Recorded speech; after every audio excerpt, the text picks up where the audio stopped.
Muy buenos días a todos y bienvenidos a esta última sesión del ciclo de seminarios, innovación y desarrollo tecnológico al servicio de la transición energética. Hoy centrado en el ámbito de la movilidad y el papel de los biocarburantes avanzados. Sin lugar a dudas, el ámbito del transporte y la movilidad es uno de los más complejos a la hora de avanzar en su descarbonización. Tomando los últimos datos del inventario de gases de efecto invernadero, en España el transporte viene a representar el 29% de las emisiones en términos de CO2 equivalente, muy por encima de las emisiones procedentes de la industria o de la generación eléctrica. Datos que ponen de manifiesto la relevancia del reto y donde la electrificación de la movilidad constituirá una solución para la descarbonización del transporte. Si bien deberemos dar respuesta en otros ámbitos como el transporte de mercancías por carretera, el transporte aéreo o el transporte marítimo. Precisamente para estos ámbitos, los biocarburantes son una alternativa sostenible y viable a corto plazo, ya que es posible su implantación de forma inmediata y cuenta con enormes ventajas frente a otras opciones. Al tener propiedades similares a los combustibles actuales, son compatibles con la flota de vehículos de combustión y eso permite aprovechar la red de distribución y repostaje sin que sea necesario el desarrollo de infraestructuras adicionales. Al mismo tiempo, para que estos biocarburantes constituyan una alternativa renovable para la sustitución de los combustibles fósiles, es necesaria una transformación de la industria del refino, con el objetivo de que todos los procesos y productos sean cero emisiones netas de la mano de la economía circular y reforzando su papel en la transición energética. Y como comentaba, en este proceso de transformación los biocarburantes están llamados a ocupar un papel muy destacado, dando respuesta a otro reto como es el de tratamiento de los residuos. Un proceso donde la tecnología debe ser clave a la hora de dar respuesta a todas estas necesidades de la industria del refino, aportando soluciones en estos ámbitos tan destacables a la hora de garantizar la descarbonización de nuestra economía. Sin duda, todas estas cuestiones son de gran relevancia en un entorno de transformación tecnológica que va a una gran velocidad y con la participación de todos los actores del sector. Y vamos a hablar de todo ello a lo largo de esta sesión, apuntando el potencial de los biocarburantes y la contribución que van a tener a la hora de dar respuesta a las demandas energéticas del transporte sostenible en las próximas décadas. Para ello contamos con un elenco destacado de ponentes y con la moderación de Ramón Roca, director del Periódico de la Energía. Agradeceros a los tres que hayáis aceptado la invitación, agradecer a todos los que nos acompañan su asistencia a este seminario y ya sin más por mi parte, Ramón, te cedería la palabra para que pudiéramos iniciar la mesa redonda. Muchas gracias, Joan. Para mí es un honor volver a estos seminarios de la FUNSEAN. Quiero agradecer que hayan contado conmigo para dirigir este webinar o esta mesa, digamos, digital sobre los biocarburantes avanzados, que como ya comentas, Joan, pues se trata de una de las grandes soluciones en las que se lleva trabajando muchos años de cara a descarbonizar el transporte, sobre todo cuando hablamos del transporte pesado, del transporte marítimo o incluso el aéreo, ¿no? Que son, digamos, los sectores en los que ahora Europa quiere poner el foco y creo que España pues tiene dos empresas punteras en esto, ¿no? A la hora de elaborar estos biocarburantes avanzados, y ellas son Repsol y Cepsa, que hoy nos contarán cuáles son esos proyectos en los que están trabajando, esa innovación, todo ese trabajo que hay detrás para poder sacar adelante estos productos que son menos contaminantes que los actuales y que ayudarán a España y a la Unión Europea a trabajar en esa descarbonización del transporte. Pues sin más dilación voy a presentar a los dos ponentes del día. El primero es Miguel Ángel García Carreño, que es gerente senior Process Design del Repsol Technology Lab. Hola, muy buenos días, Miguel Ángel. Muy buenos días. Buenos días. Y también está con nosotros Rafael Larraz, que es el director de investigación y desarrollo de CEPSA. Hola, ¿qué tal? Buenos días. ¿Qué tal? Buenos días.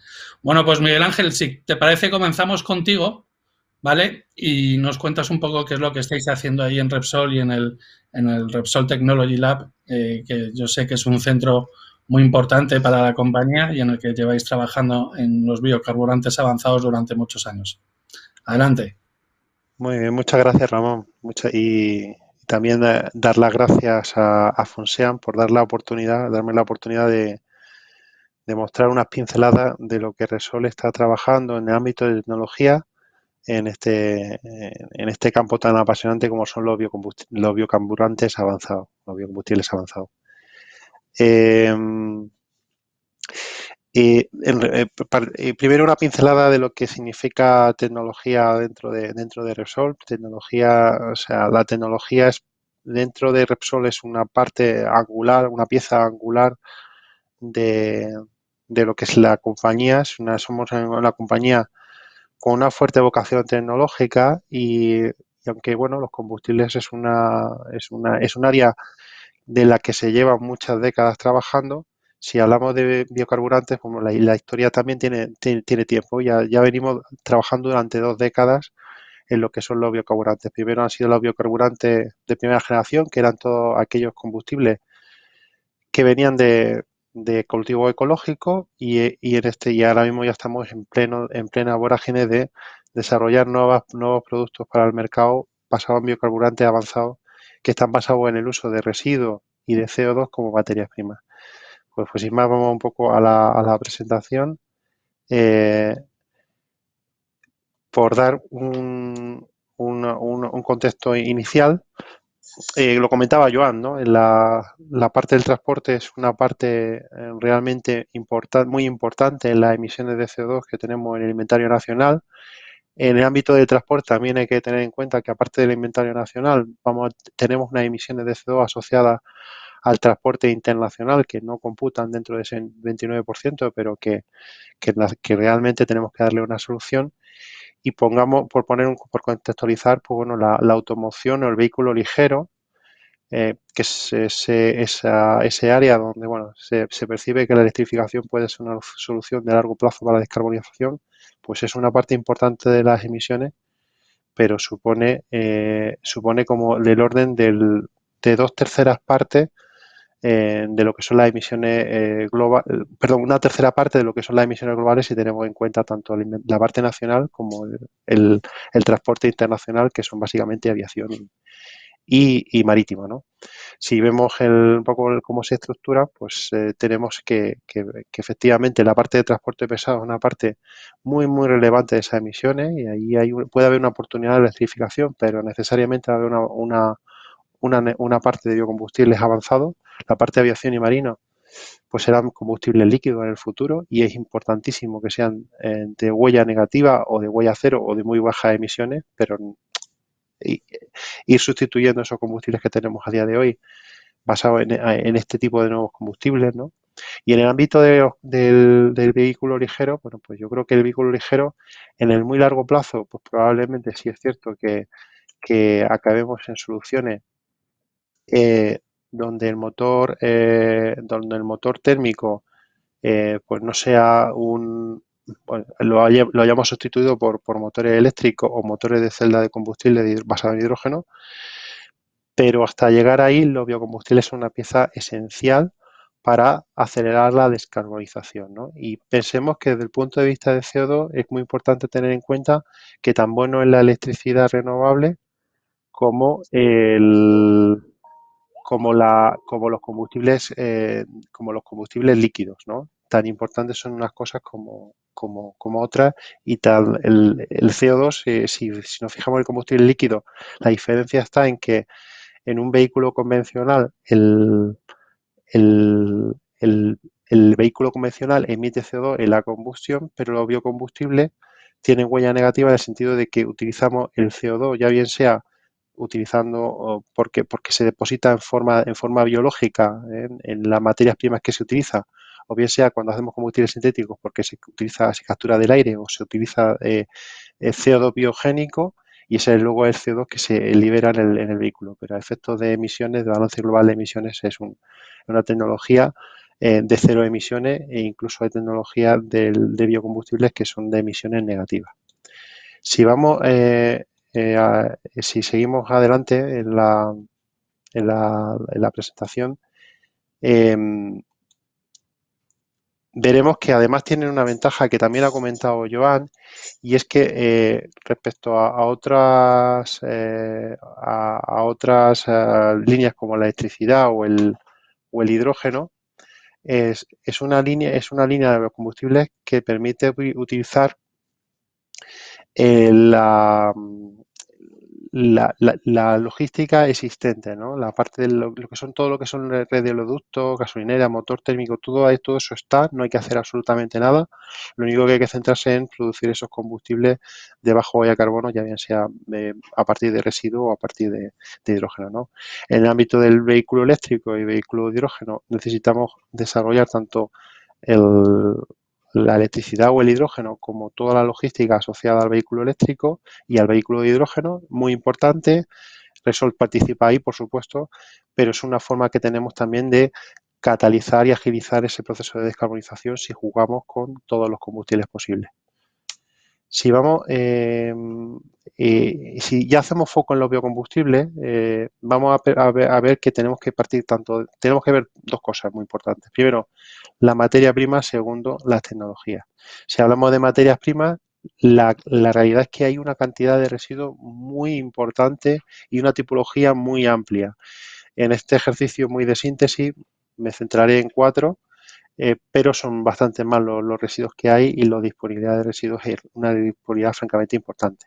Empezando por el primero, y empiezo por el primero porque es probablemente el que en el corto plazo veremos de una forma más importante. De hecho, Repsol ya produce combustibles que tienen aceite de fritura o utilizan aceite de fritura y residuos lipídicos para producir biocombustibles que van al diésel fundamentalmente, ¿no? Bueno, pues va a ser una materia prima de mucha relevancia, porque es una materia prima además de una disponibilidad relativamente amplia y que te permite hacer combustible, especialmente diésel y queroseno, de muy alta calidad. Otra materia prima muy interesante son las que vienen de la gestión de los residuos sólidos urbanos, y ahí podemos distinguir entre lo que se llama combustible sólido recuperado, que es la fracción de papel y de cartón, y de la fracción del residuo sólido orgánico, por lo que es el contenedor marrón o el contenedor verde, en función de un poco del área, ¿no? Aquí la disponibilidad es realmente importante y el potencial de utilización es realmente importante. Y finalmente, una materia prima también muy relevante es la biomasa. La biomasa, España es dentro de Europa en términos de inventario de biomasa, tenemos somos el tercer país, o sea, tenemos un recurso impresionante. Y aquí no estoy hablando de cultivo energético, estoy hablando de los residuos de los cultivos energéticos, de los residuos de la industria agroalimentaria, al final de materias primas que a día de hoy consideramos residuos y no se les sacan valor, y que pueden ser fundamentales para dar una solución de largo plazo a la aviación, al marino o al transporte rodado. Si nos vamos al ámbito de tecnología, hay también un conjunto de tecnologías muy relevante. Yo voy a hablar de 3 familias tecnológicas por simplicidad. Una primera, que pueda ser la ruta lipídica, como comentaba antes, es el ASIS, es el OI, es el punto de comienzo de todo esto, ¿no? Utilizar esos aceites que ya químicamente son muy parecidos al hidrocarburo para hacer diésel y queroseno de mucha calidad.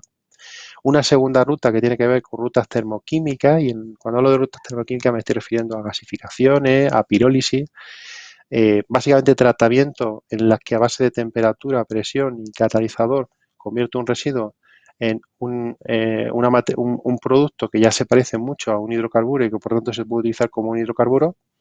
Y finalmente, muy importante también son las rutas biológicas, donde la producción de etanol avanzado, el producto más ampliamente utilizado y también es una realidad. Y el etanol es una materia prima fantástica tanto para gasolinas como en un momento dado incluso para hacer queroseno. A continuación voy a explicar una pequeña pincelada de qué estamos haciendo dentro de tecnología y dentro de Repsol en cada una de estas tres patas y también vinculado un poco a las materias primas que íbamos comentando antes, ¿no? En el ámbito de la ruta lipídica, pues Repsol anunció en octubre un proyecto que va a ser de mucha relevancia a nivel nacional.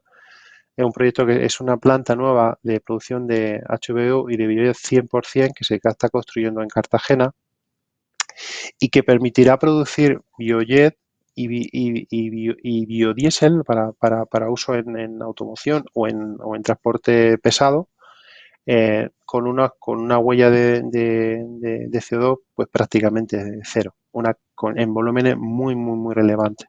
Esta planta es una planta singular, en España la va a ser la primera. En Europa hay alguna planta parecida a esta, pero con la capacidad de producción de biojet podemos decir que casi somos pioneros a nivel europeo y desde luego a nivel nacional seguro. En el ámbito de rutas termoquímicas, otro proyecto muy interesante en el que Repsol está apostando fuertemente de la mano de otros socios como son Advar y Enerkem, es un proyecto de gasificación de CSR, que es esta materia prima que comentábamos antes, que es una mezcla de papel y cartón y que te permite, a partir de gasificación y una vez que tú produces ese gas de síntesis, convertirlo a metanol. El metanol es un building block, se puede utilizar como building block de la química, muy importante como building block de la química, pero en el ámbito de biocombustible también es una molécula muy versátil porque te permite hacer MTBE, que es un componente de gasolina, te permite hacer FAME, que es un componente del diésel, te permite su uso directo como combustible marino y utilizarlo como combustible marino de forma directa. Por tanto, atiende o de alguna forma da una solución a prácticamente todos los sectores de la movilidad, ¿no? Este proyecto es un proyecto singular. La tecnología que se está utilizando a día de hoy, hay una planta de demostración en Canadá y en Europa hay dos plantas que se llaman las First of a Kind, las primeras plantas de construcción, una que se está promoviendo en Rotterdam y esta planta que se está promoviendo en Tarragona. Por tanto, también es algo para sentirnos orgullosos a nivel nacional de que podamos tener esa oportunidad de tener estas tecnologías novedosas. Y una tercera pincelada o una tercera línea en el ámbito, digamos, de fermentación. Repsol también está activo. Hay una serie de rutas que son donde la fermentación o donde las rutas biológicas particularmente funcionan bastante bien. En el concreto, cuando tenemos azúcares o precursores de azúcares, la ruta de fermentación es una ruta que pues es ampliamente probada. Y aquí no estoy hablando tanto, y tenemos el etanol lignocellulósico como probablemente la materia prima, como probablemente el proceso más ampliamente utilizado en este aspecto a día de hoy, ¿no? Repsol participa en esto, pero Repsol, el caso que voy a comentar aquí es que recientemente, en febrero, entramos en el capital a través de Corporate Venturing de una startup que se llama Perseo Biotechnology, que tiene una tecnología muy interesante. En esta startup participa Imecal y Repsol. Y es una tecnología que utiliza, en vez de utilizar un residuo linocelulósico, utiliza la fracción orgánica de la basura, de los residuos sólidos urbanos, y en un solo paso hace la hidrólisis y la fermentación a etanol, consiguiendo de esta forma un etanol avanzado de excelente calidad y con un coste de producción bastante interesante. Esta tecnología, hay una planta de demostración en la Alcudia, en Valencia, y ahora mismo pues estamos trabajando en la primera implementación de esa planta industrial, ¿no? Esto como pincelada, pues te da una vía de lo que son los combustibles de origen, de origen residuo, pero con los combustibles de origen residuo siempre te queda la duda o te puede quedar la duda de si hay disponibilidad de residuos suficiente para cubrir todas las necesidades. Bueno, pues en ese caso, en el caso de que haya dudas, pues sí, está la segunda vía. La segunda vía son los combustibles sintéticos, que son otra vez el producto hidrocarburos, son químicamente similares a los combustibles que tenemos a día de hoy, pero la materia prima aquí ya es CO2 y es hidrógeno renovable. Entonces ese CO2 y ese hidrógeno renovable se combinan para producir, para formar gas de síntesis, y ese gas de síntesis se permite sintetizar hidrocarburos parafínicos, que son excelentes combustibles, especialmente para queroseno, para jet y para sustitutos del diésel, que como puede ser el caso de marino o el caso de transporte pesado de larga distancia, ¿no? En este ámbito, el Repsol está promoviendo una planta de demostración, va a ser una de las plantas de demostración más grandes a nivel mundial, en el puerto de Bilbao, en Bilbao.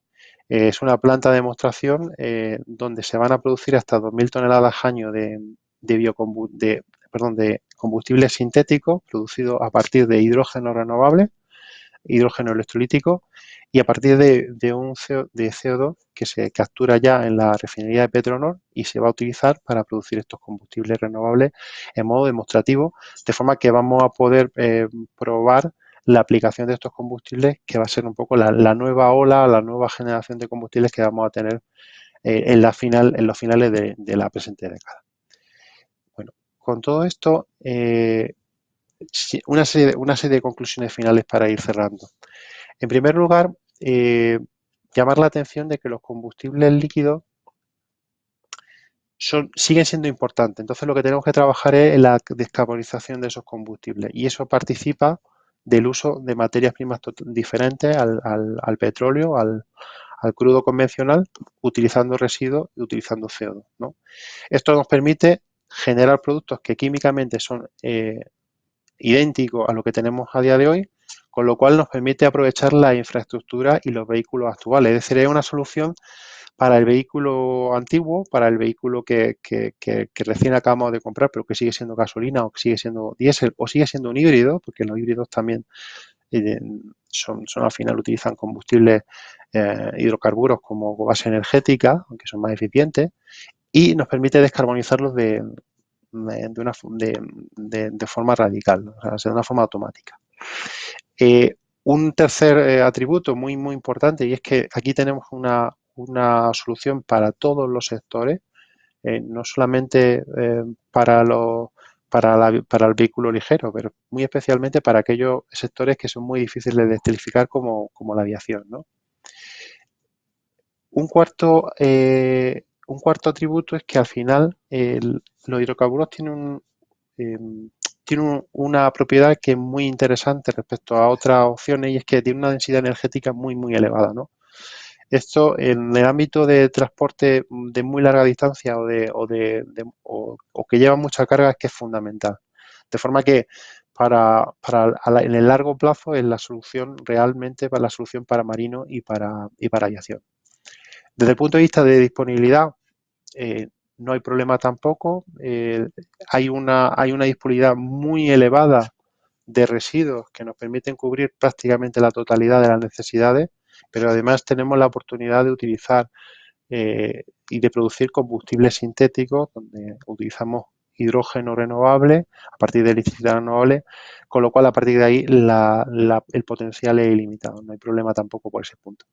Y adicionalmente a eso también nos permite, es una vía de no solamente atacar combustibles, porque bueno, este seminario va muy centrado en el ámbito de combustibles, pero en realidad también tenemos la nafta o la cera Fischer-Tropsch. Todo esto nos va a permitir también atacar otros productos que vienen a día de hoy del petróleo y que también necesitan ser descarbonizados, como por ejemplo son los lubricantes o los plásticos. Al final, en este ámbito, bueno, pues participamos de un proceso de transición energética muy global, donde venimos de una situación en la cual la refinería hoy es una refinería que eminentemente utiliza petróleo como materia prima y gas natural como corriente o para satisfacer las necesidades energéticas para producción de unos combustibles que son de origen fósil, por tanto, generan unas emisiones de CO2 que van al inventario de emisiones y unos químicos que también participan de ese proceso, ¿no?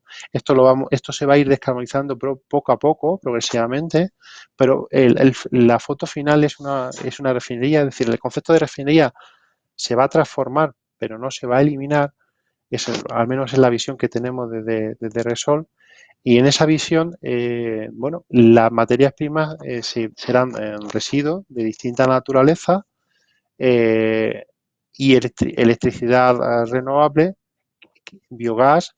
Todo esto nos va a permitir hacer el portafolio de productos que la sociedad necesita, pero un portafolio de productos totalmente descarbonizado. Y unos biocombustibles totalmente descarbonizados que dan sentido y soportan todas las áreas del transporte. Y sin más, bueno, pues muchas gracias por todo y quedo a la espera de preguntas.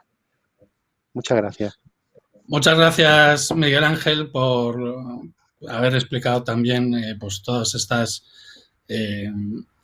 trabajos que realizáis desde Repsol, desde vuestro laboratorio, y en el que parece ser que el futuro de las refinerías va a ir de la mano de todos estos biocombustibles avanzados. Ahora pasamos el turno para que Rafael Larraz nos explique qué es lo que están haciendo desde Cepsa. Adelante cuando quieras, Rafael. Hola, buenos días. Bueno, pues muchas gracias por la FONSAM, por la oportunidad de participar en esta sesión tan interesante. Y bueno, nosotros habíamos preparado una presentación en la cual un poco poníamos en contexto lo que eran los biocombustibles avanzados, la problemática que tienen y voy a dar algunas pinceladas del futuro y del presente, porque ya hay desde luego muchas ideas y muchos procesos que ya están dando su contribución al mix energético nacional, ¿no? Si pasáis la diapositiva, porque estoy... Bueno, en primer lugar, también gracias a Miguel Ángel, porque su presentación me ha parecido excelente y hay muchos temas que coincidimos, por lo tanto voy a intentar no ser repetitivo y simplemente destacar algunos aspectos en la cual podríamos complementarla, ¿no? Lo primero es el papel de los biocombustibles, ¿no? Aquí veis, se podían sacar muchas gráficas de este tipo, ¿no? Hemos sacado esta de Irena, ¿no? De 2019, antes del COVID, que yo creo que da una visión más realista, y con el escenario de desarrollo sostenible de 2DS, de bajada de 2 grados de CO2. Entonces veis que aquí para 2050, pues claramente hay una bajada en torno al 60% de combustibles fósiles y son complementados por supuesto, electricidad, hidrógeno y biocombustibles. Los biocombustibles aquí tienen un papel muy importante. Si nos centramos exactamente en los biocombustibles, podéis pasar. En esta transparencia de IEA, ¿no? Veis que hay un incremento, en consonancia con lo que hemos visto anteriormente, muy grande de la producción de biocombustibles y su contribución a la transición energética, ¿no? Ves ahí la producción de Estados Unidos, que hoy en día es el mayor productor del mundo en biocombustibles, pues ahí, se multiplica casi por 2 y algo.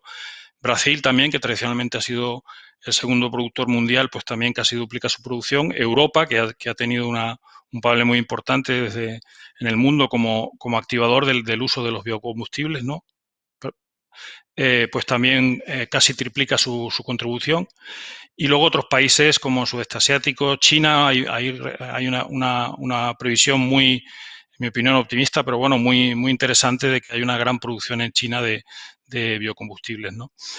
Y como se comentaba anteriormente Miguel Ángel, pues efectivamente, aparte de lo que es el transporte terrestre por carretera o por ferrocarril, pues tenemos el tema de la aviación y la marina, que a día de hoy, pues todas las soluciones de electrificación, que sí parecen que tanto desde los gobiernos como desde la tecnología va a tener un papel principal en los vehículos de transporte rodado, pues no hay unas soluciones tan claras para lo que es la aviación y el transporte marítimo, con lo cual los biocombustibles van a tener un papel muy importante ahí en ese área como solución hasta que estas tecnologías puedan hacerse cargo de este tipo de transporte, ¿no?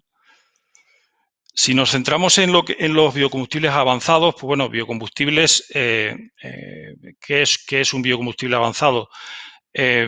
Básicamente estamos hablando de materiales en los cuales son materias primas residuales, ¿no? Que no tienen una huella de carbono. Al provenir de una fuente renovable, pues ese CO2 vuelve otra vez a la naturaleza de alguna forma, incluso con huella negativa, aunque aquí ha habido bastante y habrá discusiones en cuanto a la forma de contabilizar esto, ¿no? Ese es uno de los problemas cuando se trabaja con biocombustibles, ¿no? Y también las biomasas lignocelulósicas, cultivos no aptos para alimentación, residuos orgánicos, que le da un carácter muy interesante desde el punto de vista de economía circular a la producción de biocombustibles, aparte de que, como comentaba también Miguel Ángel, pues España es un país privilegiado en este aspecto y tiene un potencial enorme de materia prima en este área, ¿no? ¿Cuál es el objetivo? Pues el objetivo es, está claro, la descarbonización del transporte, ¿no? Este es el objetivo principal que nos está pidiendo la sociedad y que la industria del petróleo, la industria energética, pues tiene que cumplir y es en lo que se está trabajando no desde ahora, sino desde ya mucho tiempo, como veremos, ¿no? Hay que reducir la huella ambiental respecto a los biocombustibles de primera generación. Ahí todos recordamos pues los titulares en los años 2010 o 2008 respecto al tema de las aceites comestibles, ¿no? El impacto en la tierra cultivable en algunos países dramáticos, como por ejemplo en Indonesia, en sudeste asiático, ¿no?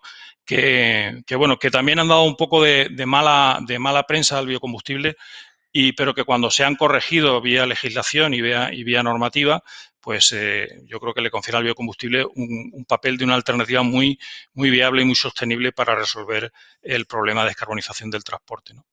Y también, como decía antes,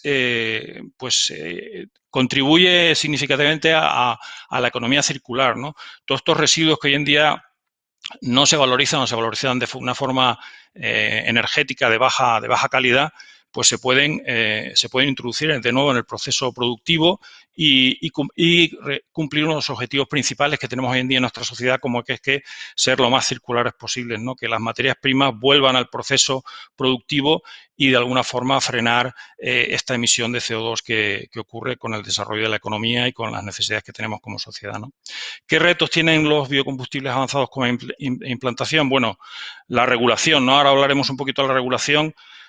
Biocombustibles hay regulación desde el año 85, en alguna directiva que se ponía. Luego la primera directiva europea que ya hablaba de biocombustibles es del año 98. Y ahí ha habido pues varias, ¿no? Ha habido como unas cinco directivas que han tenido sus más y sus menos, como por ejemplo este incidente que digo, este tema que comento referente a las materias primas, a las biocombustibles procedentes de materias primas comestibles o al tema del suelo, ¿no? Por lo tanto, la legislación debe ser duradera, tiene que ser lo más tecnológicamente neutra posible y tener un sistema claro de incentivos y de hacia dónde el legislador quiere orientar los retos que la sociedad le está pidiendo, ¿no? Que de alguna forma sea clara y que nos facilite la labor de conseguir los objetivos que realmente queremos como sociedad, ¿no? Luego el tema de la logística del transporte de residuos, ¿no? Aquí, por ejemplo, ¿por qué siempre se ha ido en primer lugar, las empresas de refino han ido a los aceites vegetales o a estos productos? Porque son líquidos, ¿no? El concepto de que alguna materia prima sea sólida o líquida o gaseosa es muy importante. El líquido tiene un montón de ventajas desde el punto de vista de transporte, de almacenamiento, de seguridad, en múltiples aspectos que lo favorecen sobre otro tipo de estados de la materia prima, ¿no? Especialmente en el tema tema de materia prima lignocelulósica, pues es una materia prima con un alto volumen, poco peso, con lo cual todo el tema logístico y de transporte es bastante complicado, ¿no? Luego hay un desarrollo tecnológico, aquí esto no se interprete mal, limitado en algunos aspectos, ¿no? Hay algunos procesos, sobre todo los más relacionados con materiales lignocelulósicos, que, bueno, pues tienen un estado, un TRL, un estado de implementación de la tecnología variado, ¿no? Hay algunos, porque son materias primas complicadas desde el punto de vista de su tratamiento, ¿no? Hablaremos un poquito de eso también después, ¿no? Luego, mitigar el impacto en motores y vehículos. Por supuesto, los motores y vehículos, si queremos que sigan ayudando a la sociedad y que sigan contribuyendo, pues tendremos que proveerlos con materiales, con biocombustibles que de alguna forma sean lo más neutros posible en cuanto a emisiones, ¿no? Y luego, pues todo lo referente a métricas definidas de reducción de emisiones, sostenibilidad, impacto sobre el uso del suelo agrícola. O sea, todo esto tiene que estar muy claro y muy de alguna forma accesible para implementarlo de forma correcta y evitar cualquier tipo de modificación no deseada, ¿no? Y luego, bueno, pues está el tema de financiación. Hay que pensar también que este tipo de procesos similares a los que tienen, por ejemplo, los productos del petróleo, con lo cual las plantas en algunos casos pueden ser caras, ¿no? Esto es un reto también de la tecnología que tiene que mejorar. Hay algunas tecnologías que no están en un estado avanzado, ¿no? Con lo cual tiene que haber una maduración tecnológica ahí. Pero también hay que pensar que esto al final estamos fabricando biocombustible que tiene un precio, pues no es un producto químico, no es un material de mayor valor añadido, con lo cual hay un reto tecnológico importante de obtener procesos que sean efectivos y a su mismo tiempo que sean económicamente viables, porque si no son económicamente viables, aunque haya ayudas, aunque haya subvenciones, pues los procesos siempre se resienten de este tipo de situaciones, ¿no? Al siguiente, por favor. Si vamos al tema de la normativa, como decía antes, hay varias directivas europeas, centrándonos en Europa, ¿no? La directiva actual, que es del año 2018, la conocida como RED II, pues se ha implementado recientemente el Real Decreto en España, que es de fecha del 30 de marzo, ¿no? O sea, que es muy reciente su implementación. Y lo que nos está pidiendo está pidiendo un 32% de energía renovable en Europa, ¿no? En generación, transporte, industria, hogares, etcétera. ¿Qué pasa con el transporte? Pues el transporte está pidiendo un 14% de bioenergía en el transporte de carretera y ferrocarriles. Aquí se establece un 7% de máximo de combustibles 1G, aunque este valor tendrá que irse reduciendo hacia el 2025 hasta un 3,8. O sea, esto se ha igualado el valor que había en el 2019, pero tendrá que irse reduciendo. ¿Y cómo se va a ir compensando? Pues con el aumento de la contribución de los biocombustibles avanzados, ¿no? Que para este año que viene tenemos un 0,22% y va a ir subiendo hasta un 3,5% a partir del 25 y en el 2030, ¿no? Y luego también otro incremento en el contenido en la electrificación del transporte, ¿no? Que habla de un 1,7%, y de otros tipos de combustibles, como los que ha estado comentando Miguel Ángel, Power to Liquid y Fuel, a partir de solar, ¿no? A partir de energía solar, hasta un total de un 3,5%. Entonces, esta es más o menos la foto que a 2030 deberíamos tener en cuanto a biocombustibles avanzados. La siguiente, por favor. ¿Cuál es el estado hoy en día de los biocombustibles en una refinería típica, ¿no? Aquí en esta transparencia lo veis, ¿no? Esto, como si dijéramos, es lo que produce una refinería a día de hoy, ¿no? Esto va a cambiar rápidamente. Ya comentaba Miguel Ángel proyectos, está claro que las refinerías tienen que adaptarse, instalar nuevos procesos, nuevas instalaciones, pero este es hoy en día la situación, ¿no? Básicamente, pues tenemos en el área de la gasolina, ¿no? La producción de bioETB, que es un aditivo de alto octano y bio para la formulación de gasolinas, ¿no? Que está en estado industrial. Estos procesos están desde los años 90, ¿no? Ya con la primera directiva del año 98, ya en esa época ya se producía, en aquella época, bioMTB, ahora y luego bioETB, ¿no? Ahí estamos hablando de procesos de eterificación de bioetanol y y isobutanos y, bueno, es un proceso muy conocido y consolidado, ¿no? Y luego, en cuanto a aceites vegetales, pues para diésel, pues ahí está el proceso de esterificación por la esterificación con metanol para producir FAME, que es un buen aditivo, pero tiene una serie de problemas en cuanto a la hora de formular un combustible diésel, sobre todo pues, de las propiedades en frío, ¿no? De la congelación, etcétera, pues le da algunos problemas a la hora de formular un combustible, ¿no? Y luego tenemos el otro gran avance que ha habido en este área, en el refino, que es la desoxigenación, ¿no? El hidrotratamiento de aceites vegetales, bien solos o bien en combinación con diésel para producir HVO, aceite vegetal hidrotratado, que es un componente hoy en día vital para cumplir la normativa en cuanto a biocombustibles en el diésel, ¿no? Pongo también aquí, o ponemos también, el anterior un momento, por favor.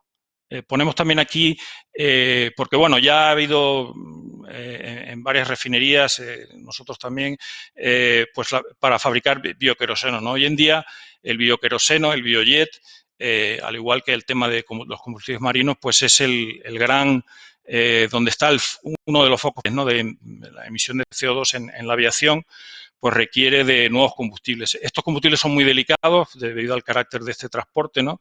Y hay grandes avances en cuanto a la formulación de combustibles para la aviación, ¿no? Básicamente una vía, por ejemplo, es esta de desoxigenar aceites vegetales, isomerizarlos y utilizarlos en el blending de combustibles de aviación. El siguiente, por favor. ¿Y cuál sería la refinería del futuro, ¿no? Veis que esta transparencia exterior, que era relativamente sencilla, pues bueno, pues se complica bastante, ¿no? Yo creo que Miguel Ángel ha explicado muy bien las diferentes vías. Yo no quiero tampoco aburrir a la audiencia con toda esta serie de diferentes procesos, pero sí decir algunas cosas, ¿no? Por ejemplo, creo que es importante ver que no hay una vía única, ¿no? Hoy en día, como digo, está consolidado el tema del hidrotratamiento, el tema de la transesterificación, la eterificación para gasolinas, pero los procesos, por ejemplo, de fabricación de etanol a partir de combustibles celulósicos, pues están en su etapa comercial inicial, ¿no? Al igual que la gasificación. Los procesos de pirólisis, los hidrotermales, pues están todavía, no voy a decir lejos, pero bueno, todavía requieren una madurez hasta que puedan estar en una etapa industrial, ¿no? Aquí el gran reto y el gran avance es todo lo que pueda venir vía pues electrólisis y Power to X, ¿no? Hay combustibles a partir de CO2 o CO2, de gas de síntesis, que como se ha comentado, pues están los procesos Fischer-Tropsch, la metanación, la formulación de metanol, y son procesos en los cuales pues hay un gran incentivo para conseguir biocombustibles avanzados de una forma sencilla y sin demasiadas pérdidas. ¿Por qué digo esto? Porque, por ejemplo, pensar en los materiales lignocelulósicos, pues están compuestos de aproximadamente, por ejemplo, para la fabricación de etanol, pues ahí de lo que se trata es de a partir de la celulosa, ¿no? Está compuesto de celulosa, hemicelulosa y lignina, pues romper ese material lignocelulósico, que es bastante complicado, con lo cual necesitas unas hidrólisis y unos procesos hidrotermales bastante serios, sacar la celulosa, conseguir sacáridos, ¿no? Que de alguna forma puedan fermentar y producir lignocelulosa. Eso te lleva a que por ejemplo, de una tonelada de material lignocelulósico, pues al final vas a estar obteniendo aproximadamente un 10 o un 20% de material final, con lo cual los rendimientos son bajos y hay que buscar soluciones para todo ese material, ¿no? Hay que buscar tanto soluciones para la celulosa, para la hemicelulosa, para la lignina, de alguna forma que el concepto de refino, y es un poco la idea que quiero transmitir con esta transparencia, y ya termino, el concepto de refino es el concepto de utilizar una materia prima y convertirla en un producto, ¿no? Eso vale para el petróleo, vale para aceites vegetales, vale para la lignocelulosa o vale incluso ahora para el hidrógeno o la refinería solar. O sea, yo creo que, como también ha expresado Miguel Ángel, el concepto de refinador se extiende y la mentalidad de las compañías Desde luego, desde la de Cepsa ha cambiado en el sentido de que ya no somos refinadores de petróleo, somos refinadores de la materia prima que nos permita conseguir los objetivos que nos está demandando la sociedad en cuanto a suministro energético, ¿no? Para eso usamos la tecnología, usamos la logística, usamos otras herramientas que nos permiten cumplir este objetivo. Y si pasamos a la última transparencia. Aquí, de una forma breve, hemos puesto un poco el tracking, el background que tiene Cepsa en cuanto a proyectos de I+D. Como veis ahí, pues nosotros empezamos en el año 2005, ¿no? Con procesos sobre todo en aceites vegetales, como digo, pues nos atrajo en ese momento el carácter líquido y que es bastante similar a lo que podría ser un crudo, ¿no? Y hubo una actividad muy grande desde el año 2005 hasta el año 2010, 2011, en cuanto al desarrollo de procesos para la fabricación de biocombustibles en varias etapas, ¿no? Primero, pues etapas de viabilidad, luego optimización desde el punto de vista técnico y económico. Y bueno, y sobre todo con aceites vegetales, con microalgas, por ejemplo, que es un campo también que ahora mismo parece un poco que ha perdido su atractivo, ¿no? También por temas de rendimiento de la producción de microalgas, pero que producía un aceite estupendo, unos lípidos estupendos para la fabricación de biocombustibles. El desarrollo de proyectos de biojet, o sea, ya aproximadamente en el año, todo este trabajo nos permitió en el año 2011 pues ser pioneros en la fabricación de diésel con biocombustibles en Europa y en España, ¿no? A partir de ahí, pues hemos seguido una serie de líneas de trabajo en desarrollo, en economía circular, por ejemplo, desarrollo de acetales, ¿no? De aditivos para diésel a partir de glicerina, que es un subproducto de la transesterificación del aceite vegetal, y acetona, que es un producto alternativo de la fabricación de fenol, de la química de Cepsa. El proyecto Drago, que es un proyecto para fabricar biojet y biodiesel a partir de materiales lignocelulósicos, por ahí, pues todos estos problemas que estaba comentando, que intervienen no solo en lo que es la tecnología, sino también en la logística, en entender bien cuáles son los mecanismos de transporte, cuáles son los rendimientos, porque todo esto interviene desde luego en la comercialización y en la viabilidad de los procesos, ¿no?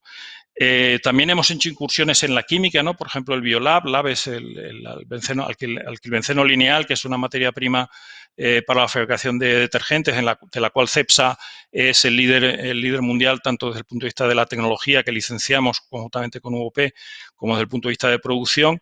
Y bueno, pues ahí en la química, pues Cepsa también ha estado buscando y encontrando alternativas bio a los productos fósiles, ¿no? Aquí esto, por ejemplo, era un proyecto para fabricar biolab a partir también de aceites vegetales. El bioreforming, ¿no? Porque la refinería es un conjunto de procesos químicos de transformación. Entonces, hay muchos de ellos que pueden utilizarse también con materias primas bio, ¿no? En este caso, el reformado catalítico, que es una fuente principal de fabricación de componentes de gasolina o de aromáticos para la petroquímica, pues aquí hemos encontrado soluciones para producir benceno, tolueno y xileno de origen bio, ¿no? Y luego ya últimamente, pues hemos tenido otra serie del proyecto Drago, ¿no? Ahí para desarrollar mejor el catalizador y el incentivo económico, ¿no? Por objeto de tener esta posibilidad de fabricar combustibles lignocelulósicos a partir combustibles bio a partir de materiales lignocelulósicos. Y luego, en estos últimos años, pues dos procesos, dos proyectos, el FlexiWaste relacionado para la fabricación de biocombustibles a partir de grasas animales y aceites de fritura, y el proyecto Superbiodiesel, que es para producir biodiesel a partir de residuos de la industria de cuero, por transesterificación, pero sin producción de glicerina, lo cual es un hito bastante interesante. En fin, estos son algunos de los proyectos. Como digo, muchos de ellos han pasado a la fase industrial y seguimos con muchas ideas, porque creo que comparto con Miguel Ángel totalmente que esto es un área absolutamente en ebullición y que todavía tiene que dar muchas alegrías y muchas buenas ideas a la sociedad. Y con esto, muchas gracias. Muchas gracias, Rafael, por tu presentación en la que nos has explicado y avanzado un poco más, que es lo que lleváis haciendo. Como ya os comenté antes, pues no han fallado. Repsol y Cepsa pues son una de las empresas más punteras en todo esto de los biocarburantes. Antes de pasar a las preguntas, me gustaría lanzaros una yo, que siempre me viene a la cabeza, ¿no? Y que yo creo que debe ser el sueño de mucha gente que nos dedicamos a esto de la energía. ¿Veremos alguna vez un avión o un barco que sea cero emisiones? Me refiero a y que no sea eléctrico, es decir, con biocarburantes. Pues si quieres compartimos a la limón, sí. A ver, la respuesta es sí. La respuesta es definitivamente sí. Yo creo que hay una oportunidad tan grande, ¿no? Y tan clara. Lo que pasa es que la parte de los retos que ha estado comentando Rafael muy bien es una parte, bueno, pues que hay que ir transitando por cada uno de ellos, ¿no? La parte de regulación es fundamental, tener claridad en esa regulación y tener una legislación que sea tecnológicamente neutral, pero al mismo tiempo que promueva el asunto es importante. A día de hoy, la realidad es que los combustibles de origen fósil, más allá del hecho de, bueno, de que venimos con una subida de precio del crudo que ha ido subiendo un poco los precios y somos sensibles todos en nuestro bolsillo a ello, pero son realmente una de las ventajas que tienen los combustibles fósiles, que son realmente muy baratos de producir, ¿no? Entonces, la regulación es fundamental y es fundamental que también que nazca desde un punto de vista que nazca con neutralidad tecnológica por detrás. Es decir, que dejemos que las mejores tecnologías y la mejor combinación de residuos y tecnologías sean las tecnologías que se implanten. Si eso se hace de forma ordenada, definitivamente la respuesta que hacía, definitivamente sí, porque tecnológicamente hay forma de hacerlo y porque económicamente tiene todo el sentido del mundo. Es decir, no estamos hablando de que algo que sea especialmente mucho más caro que lo que tenemos a día de hoy, pero sí un poquito y hay que de alguna forma, que la regulación tiene que ir en consecuencia. Rafael. Bueno, yo a la pregunta que hacía, yo coincido con Miguel Ángel. Yo sí creo que va a haber, tanto en aviación como en marina, barcos y aviones sin emisión, ¿no? Creo que además que en el caso de la aviación, pues tecnológicamente está resuelto, ¿no? ¿Cuál es el tema? Pues hombre, un avión no es como un coche. El coche se te para y pues te quedas ahí en la carretera, ¿no? El avión. De hecho, yo he observado, que ya llevo unos años en este negocio, que la legislación relativa a la aviación es la que menos variaciones ha tenido. Por eso, por ejemplo, en el tema de CO2 o en el tema de otros, por ejemplo, azufre, otras cosas que en otros combustibles, pues prácticamente pues la tecnología ha hecho que desaparezca esos contaminantes de cualquiera. Pues en la aviación hay un cierto respeto, como es lógico, a los cambios normativos. Yo creo que desde el punto de vista de fabricación de biocombustibles avanzados, como he dicho, es tecnológicamente posible. Depende de otros incentivos, como estaba comentando, desde el punto de vista de la legislación, desde el punto de vista de los precios, pero es posible. Se han apuntado y han salido en la prensa y en artículos, por ejemplo, con el tema del hidrógeno, el tema de las baterías. Yo, francamente, esas soluciones las veo más complicadas para la aviación y para los barcos. Yo creo que los barcos, su paso natural, por lo menos en los próximos 10, 15 años, es que sean los biocombustibles los que puedan hacerlos funcionar sin emisiones, ¿no? Digo que la tecnología está ahí, está resuelto, y posiblemente sean otros temas los que condicionen su implementación. Muy bien, vamos a ir con algunas de las preguntas que nos han realizado algunos de los asistentes.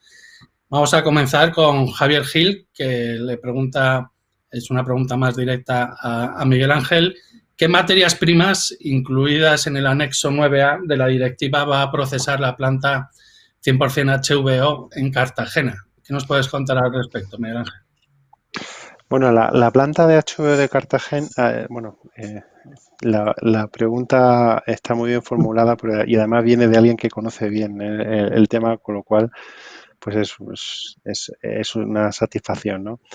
La la planta está diseñada de una forma muy flexible. Es decir, una de las partes importantes donde se ha trabajado especialmente es asegurar que esa flexibilidad la tenemos desde el primer momento, ¿no? Entonces, ¿qué podemos procesar? Pues podemos procesar aceite de fritura usado, pero también vamos a poder procesar grasa, también se van a poder procesar ácidos grasos libres que vienen de la industria, como son residuos de la industria de la alimentación, se van a poder procesar o poder procesar glicerina cruda, que es también otro de las materias primas recogidas en la 9A.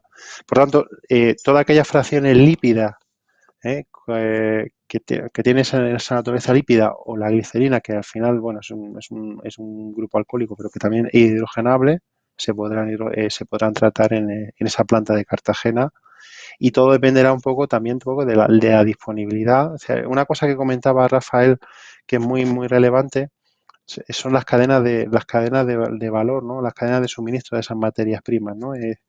Marca mucho cómo se va construyendo. Entonces, bueno, hay que también transitar ese aspecto, ir construyendo todas las cadenas de distribución, ir progresando un poco en esa recolección de aceites de fritura, de recolección de aceite de grasa, para que cada vez pues haya más disponibilidad, ¿no? Eh, pero lo que es la tecnología está diseñada para de una forma muy, muy flexible. Entonces, a partir de ahí, pues se irá procesando todo lo que esté disponible en el mercado y podamos acceder a ello siempre desde el punto de vista medioambientalmente más sostenible. Muy bien. Pues vamos a ir con más preguntas. En este caso la hace Diego Rojas. Os pregunta a ambos qué factores consideráis que son críticos para que todo el potencial del biometano se pueda hacer realidad. Rafael, si quieres, empiezas tú. El biometano, ese es un buen tema también. Bueno, el biometano yo creo que en España es una pena que no, o sea, nosotros tenemos un potencial enorme de biometano, ¿no? Yo alguna cosa que estamos mirando y hemos mirado, el biometano, por ejemplo, en Alemania tiene un papel muy relevante, ¿no? En España, pues lo primero es la legislación. O sea, ahora mismo hay algunos aspectos de la legislación que ayudarían a que el biometano fuera viablemente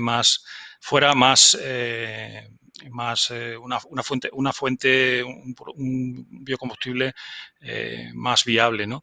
Que fuera clara su conversión a la hora de contabilizar certificados, ¿no? Todo, a ver, detrás de todo esto que hemos estado comentando Miguel Ángel y yo, yo creo que tanto Repsol como Cepsa pues tienen unos departamentos realmente administrativos, porque la gestión luego de cara a la certificación de los biocombustibles es compleja, ¿no? La normativa te exige un montón de certificaciones, un montón de documentos, la compra de certificado, demostrar, en fin, hay una parte administrativa que para el biometano no está clara, ¿no? O sea, eso contribuiría, así como en otros países de Europa sí está clara, aquí eso contribuiría. Luego el biometano, hombre, el biometano tiene los problemas de que ahora mismo hay tecnologías más recientes para hacer plantas prácticamente modulares, ¿no? Las plantas de producción de biometano que hay en España, me vas a perdonar porque no soy un experto en eso, pero yo creo que aparte de la China de aquí en Madrid, pues no sé si hay muchas que están funcionando. O sea, realmente muchas plantas de Forsus se han diseñado con fabricación de biometano, pero luego, pues porque no hay incentivo, porque no hay mantenimiento, lo que sea. Entonces, todo eso se debería también apoyar de alguna forma. Y luego ver las posibilidades porque claro, la idea es, por ejemplo, poderlo inyectar en la red de gas natural, ¿no? O sea, ese tipo de acciones que estén claras y que sean sensibles, ¿no? Porque como todo este tipo de biocombustibles, el que no estén concentrados en grandes núcleos o en grandes instalaciones es un problema. O sea, lo que comentaba Miguel Ángel de el captar todos los aceites de fritura, todo este tipo de cosas, la logística, en definitiva, dificulta cualquier proceso industrial, ¿no? Entonces, desde el momento que se puedan hacer plantas que tengan una producción relevante, pues todo sería mucho más fácil. No sé si he contestado, pero bueno, por lo menos algunas ideas de lo que hemos visto con biometano. Muy bien, no sé si Miguel Ángel querías comentar algo más, aunque hay otras preguntas también sobre el biometano. Sí, bueno, complementando un poco Rafa, aunque Rafa lo ha expresado perfectamente bien. O sea, en realidad la producción de biometano tiene dos partes. Una parte que es biogás y después una vez que tiene biogás, que es una mezcla de metano y fundamentalmente CO2, la purificación de ese metano con ese CO2. Bueno, pues en España, no recuerdo ahora mismo el número, pero puede haber entre 100 y 200 plantas de lo primero. Y cuando vamos a producción de biometano, teniendo ya por tal, nos encontramos que solamente tenemos en España la planta de Valdemín Gómez, ¿no? La realidad y el porqué de eso es un tema puramente legal, un tema puramente legal. Eso es una cuando nos comparamos con Europa es un fallo de mercado, es una cosa que bueno, pues bueno, lógicamente ves que en Alemania son cientos las plantas que hay y es más, tú puedes producir metano en una granja en Alemania y vendérselo a un danés o vendérselo a un sueco, y en España no está todavía la legislación que nos permite hacer eso. Eso ha limitado tremendamente. En el momento que eso se desbloquee, yo estoy convencido que va a haber un boom de biogás porque es un producto.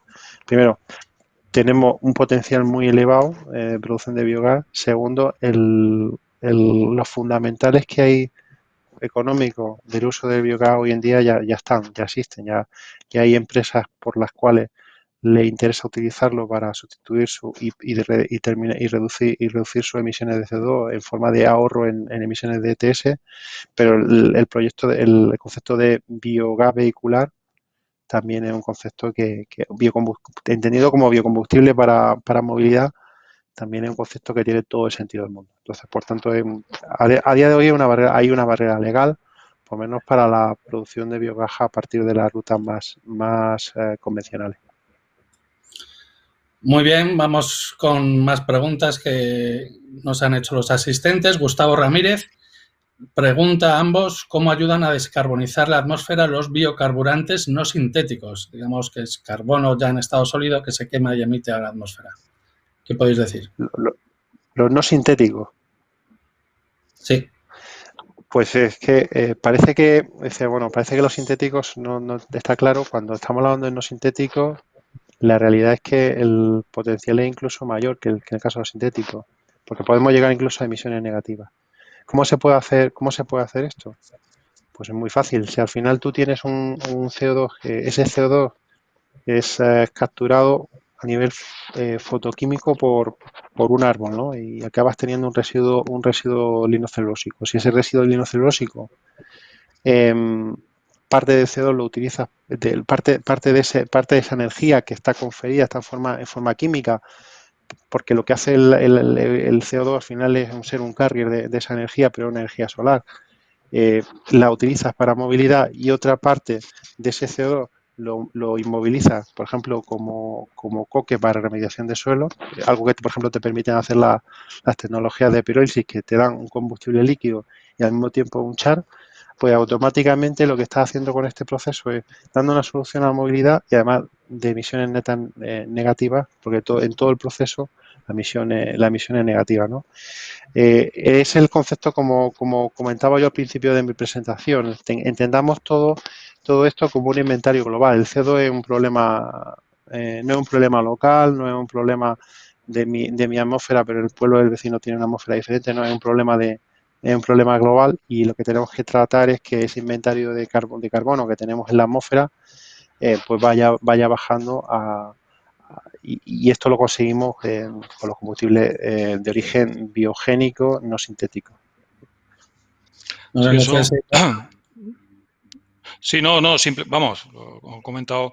Bueno, simplemente es decir, oye, nosotros, ¿por qué está subiendo los combustibles fósiles? Pues combustibles fósiles son reservorios de carbono que llevan en la Tierra pues miles de millones de años y los estamos quemando y ese es el CO2 que está de alguna forma aumentando la concentración. Si no quemáramos esos combustibles, hablando en general, si no quemáramos esos combustibles fósiles, pues el balance de CO2 se mantendría, como comentaba Miguel Ángel, ¿no? Porque el CO2, pues las plantas mediante la fotosíntesis, pues la captarían y eso volvería otra vez al ciclo. Entonces, ese es el principio en el que se basan los biocombustibles, ¿no?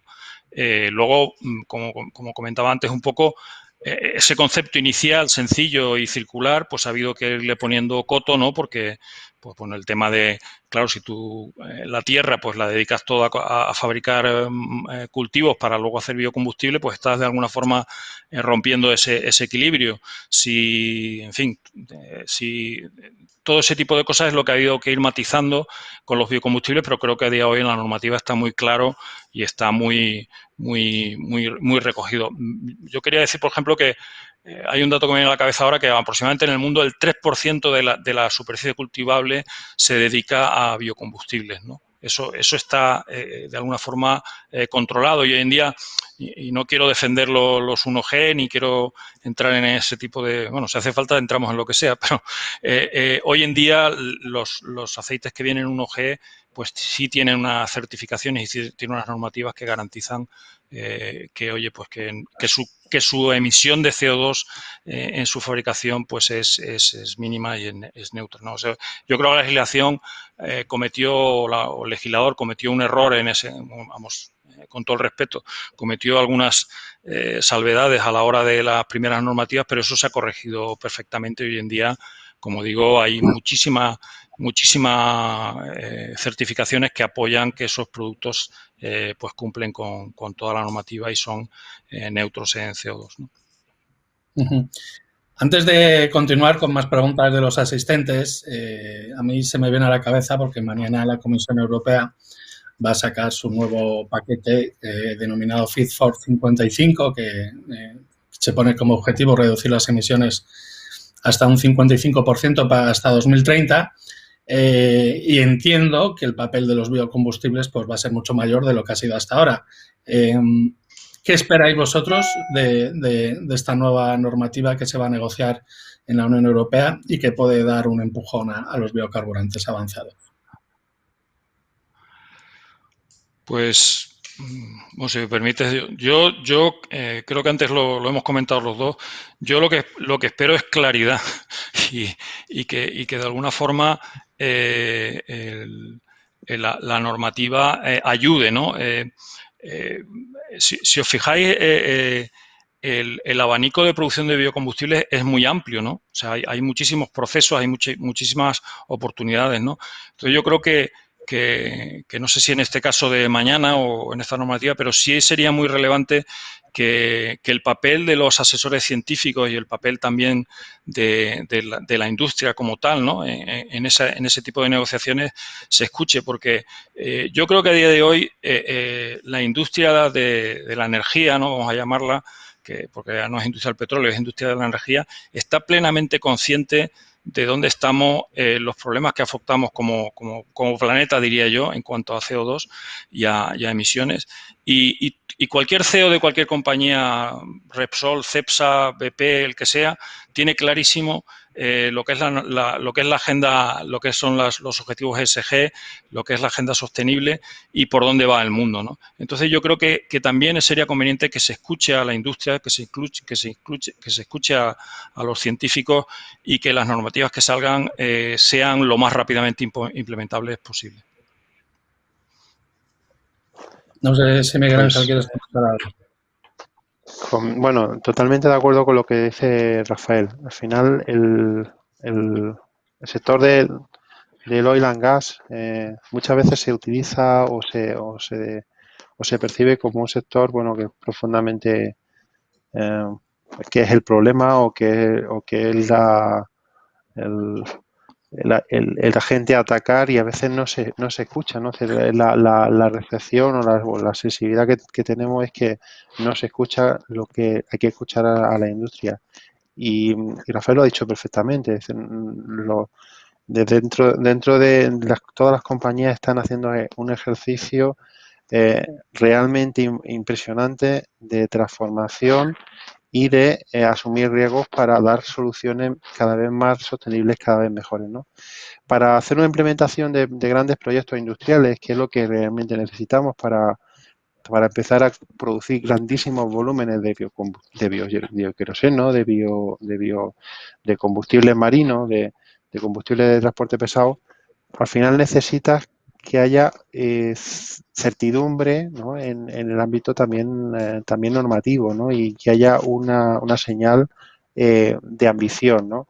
Entonces lo que pedimos aquí pues es eso, son las dos cosas básicamente, ¿no? Por un lado, pues que la ruta sea una ruta que sea donde la tecnología sea el principio de neutralidad tecnológica sea el que impere y al mismo tiempo sea una ruta sea una legislación pues que tenga un punto de ambición y que sea una ambición holística, razonable, es decir, que tenga en cuenta la capacidad de la industria de las naciones para convertirlo, pero que tenga un punto de ambición, porque si no tiene un punto de ambición, si nos quedamos en un planteamiento plano, va a ser muy difícil justificar esas inversiones, ¿no? Financieramente. Claro, eso además ahora con todo el tema de los fondos pues será fundamental. Vamos a continuar con alguna pregunta más que nos ha hecho algunos asistentes. María Cuevas pregunta que si está muy extendido el metanol para uso como combustible marino y hasta qué punto puede estar limitado por tratarse de un líquido fácilmente inflamable. ¿Qué pensáis?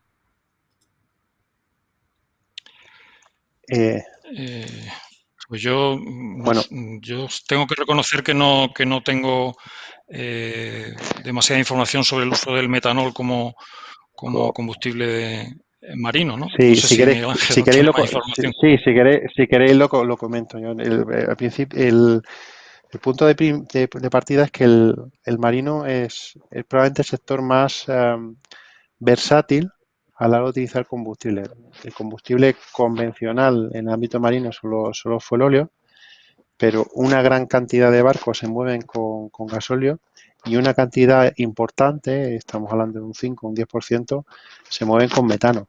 Es decir, si hay algo más volátil y más inflamable que el metano, pues entonces el metanol es un fluido, es un líquido, el líquido tiene todas las bondades logísticas que comentaba antes Raza, es una commodity, vamos a encontrar metanol en todo el mundo y se establece y se evalúa, se está evaluando como uno de esos posibles combustibles que entrarán en un futuro, ¿no? Junto con el amoníaco, ¿no? Que no lo he comentado, ¿no?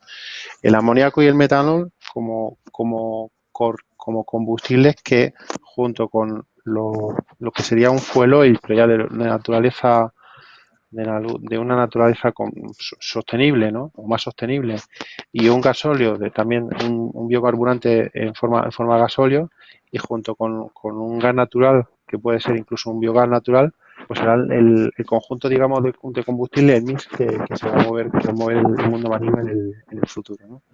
A partir de ahí, pues cada uno de ellos tiene sus pros y sus contras.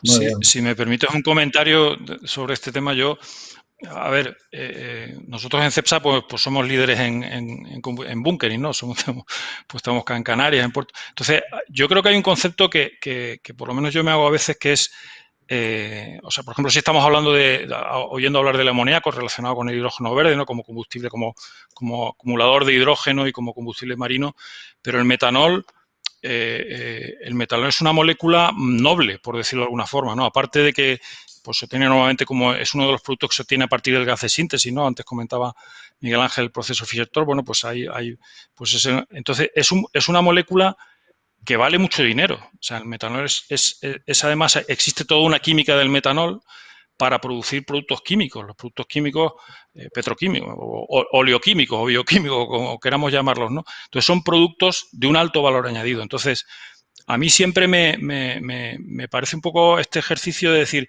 oye, los hidrocarburos son, el benceno, el tolueno, son moléculas nobles que de alguna forma deben utilizarse para fabricar otros productos de mayor valor añadido.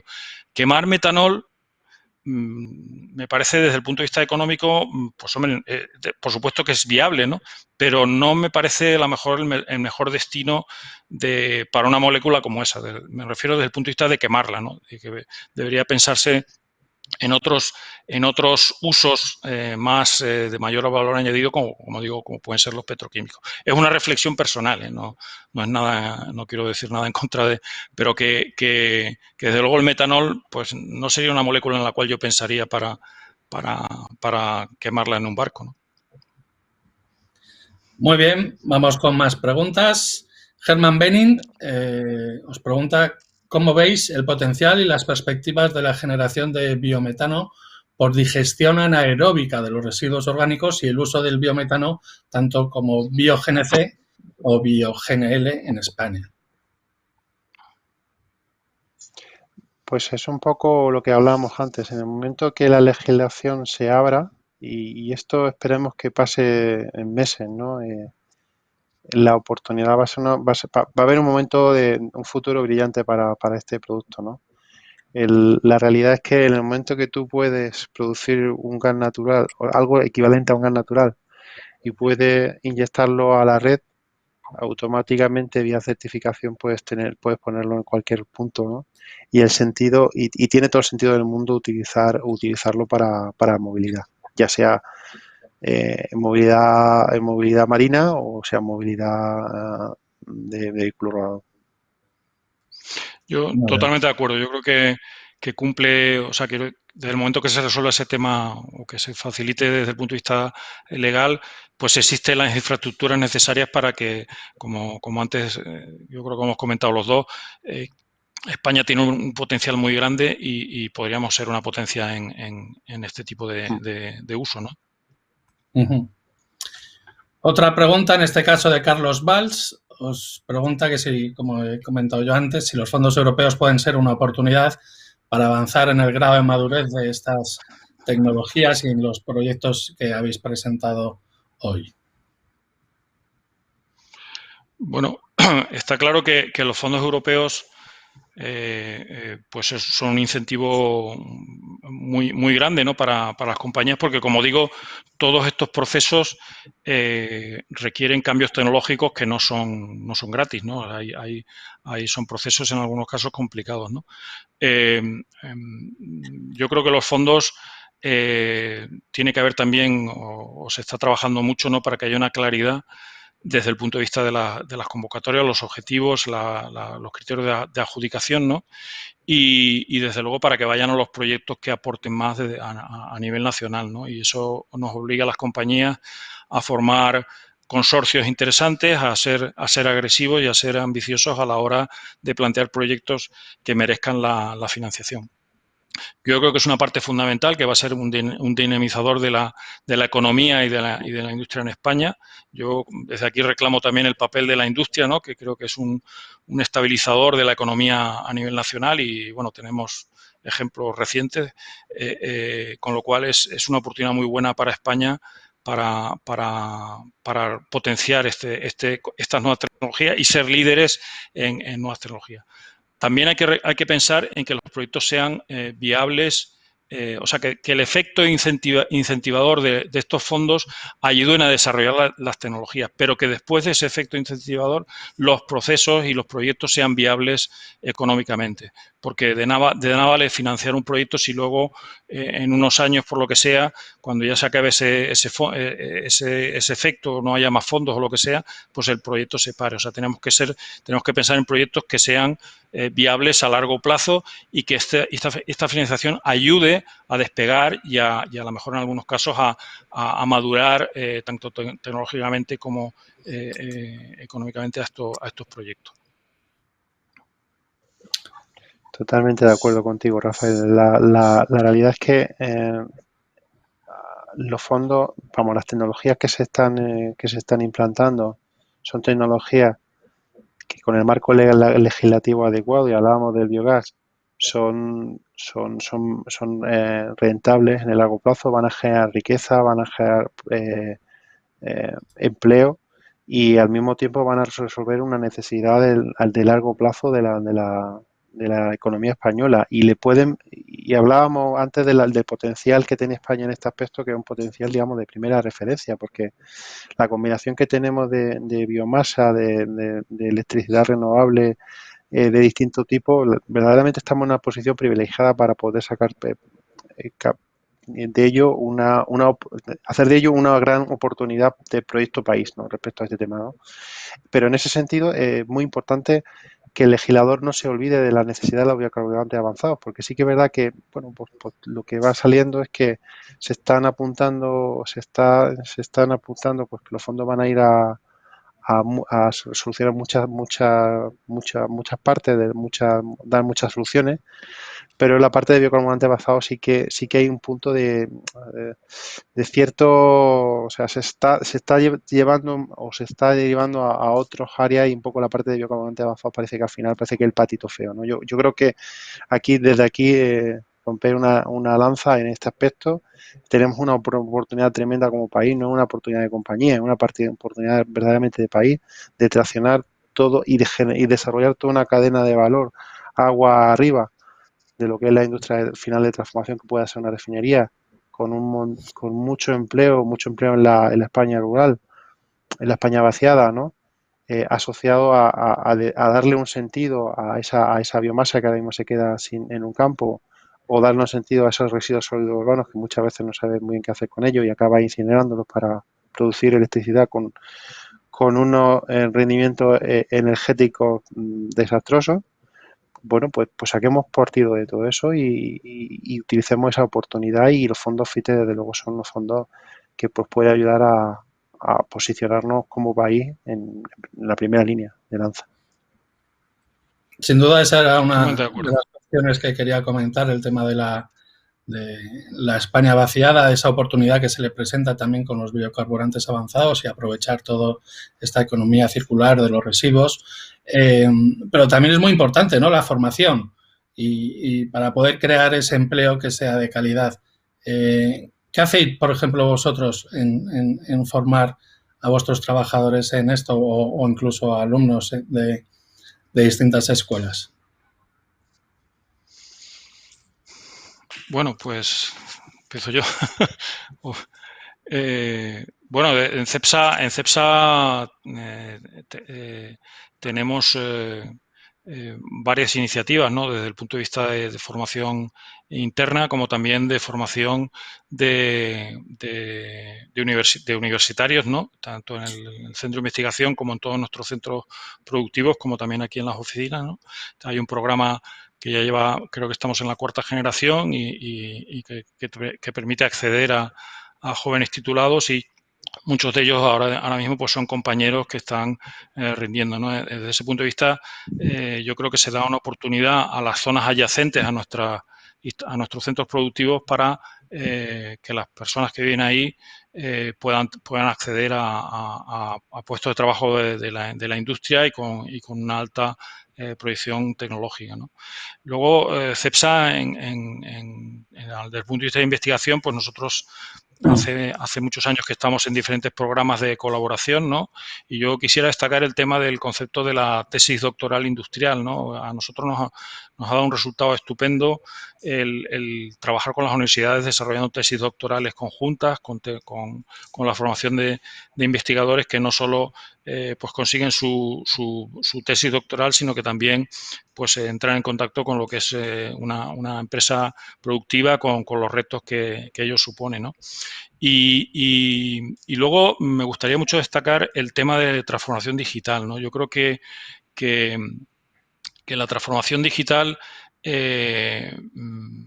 que en todas las empresas, pero en CEPSA en particular, ha tenido un papel y tiene y va a tener un papel muy relevante en la formación de tanto de nuestros empleados como de personas de la sociedad, ¿no? CEPSA ha creado un programa que se llama CDX, que lo lidera Joaquín Abril Martorell, que es nuestro responsable de transformación digital, que ha sido un auténtico éxito desde el punto de vista de calidad formativa, resultados que ya se están viendo acceder tanto internamente como ahora estamos pensando acceder externamente en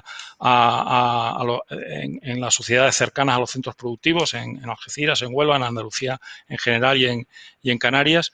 Y la transformación digital es como, yo que vengo de la I+D, pues es un catalizador. O sea, yo creo que ideas que tenemos todos o procesos que llevan ahí tiempo, el acceso al manejo de datos, al acceso a técnicas estadísticas innovadoras, permite sacarle un rendimiento brutal y eso lo estamos comprobando en CEPSA día a día, ¿no? Y cada vez estamos dedicando más recursos a eso porque realmente es un potenciador increíble del conocimiento y de la formación, ¿no?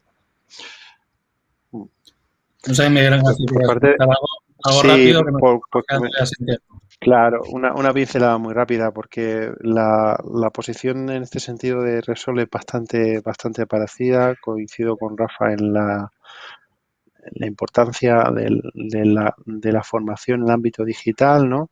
Repsol tiene un centro superior de formación que imparte másteres industriales de distinta naturaleza, donde toda la parte con biocarburantes, lógicamente, es una parte hoy en día esencial, ¿no? Y bueno, pues participamos también de esa misma de mi espíritu. Doctorando industriales tenemos varios en la casa, funcionan estupendamente bien, es una forma de una colaboración público-privada muy interesante.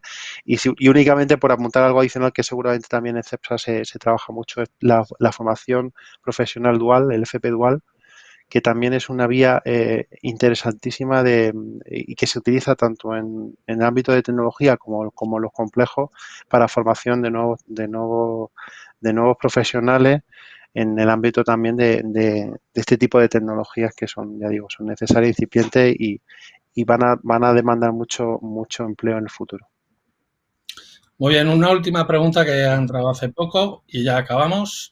Darío Pérez os pregunta qué os parece la generación de crudo sintético desde hidrógeno y CO2 para la generación de naftas bajas en azufre para generar otros productos.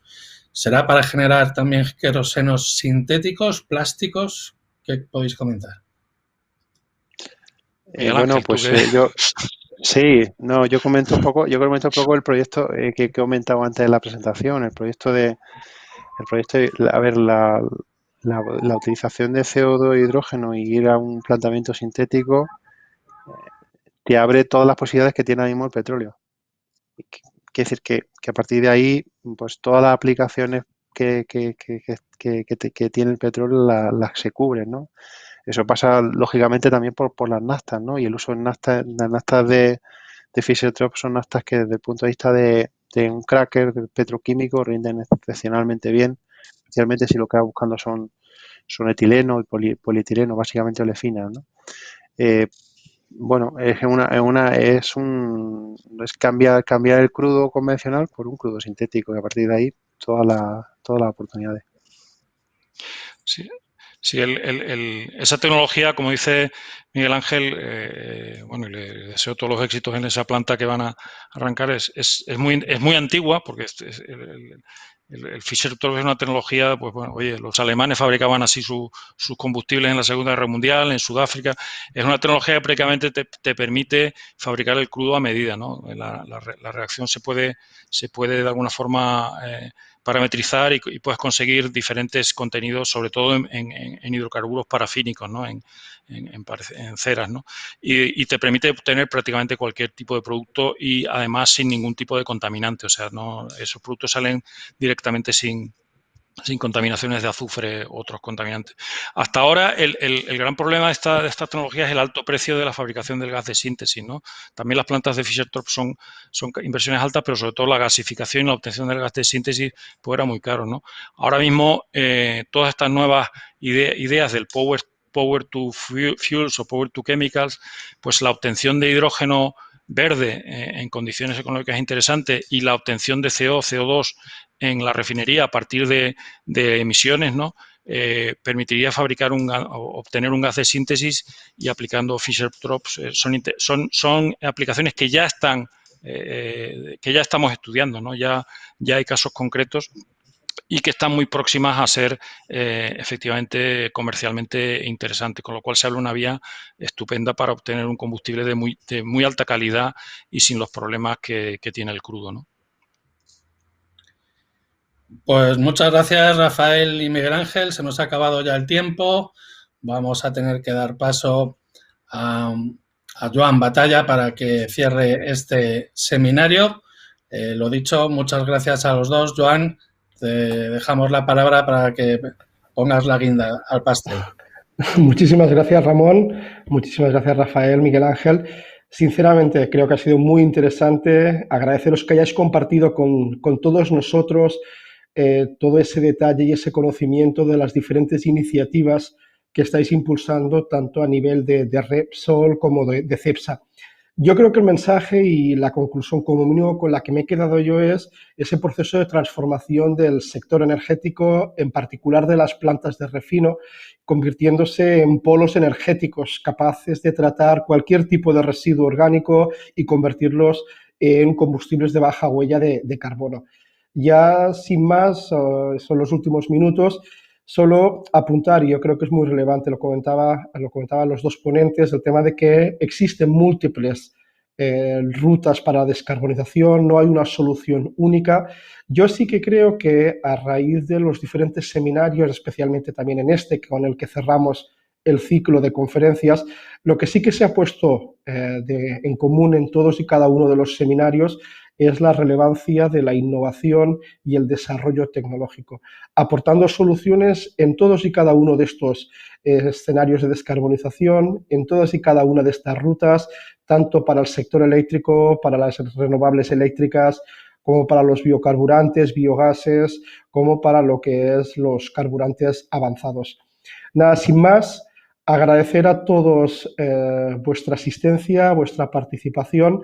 Con esta sesión, como comentaba, cerramos este ciclo y iniciaríamos después, en el mes de septiembre, uno específico sobre economía circular y gestión de residuos, que ya os daremos mayores detalles y donde seguro podemos profundizar en todas y cada una de las cuestiones que han surgido a lo largo de estos seminarios.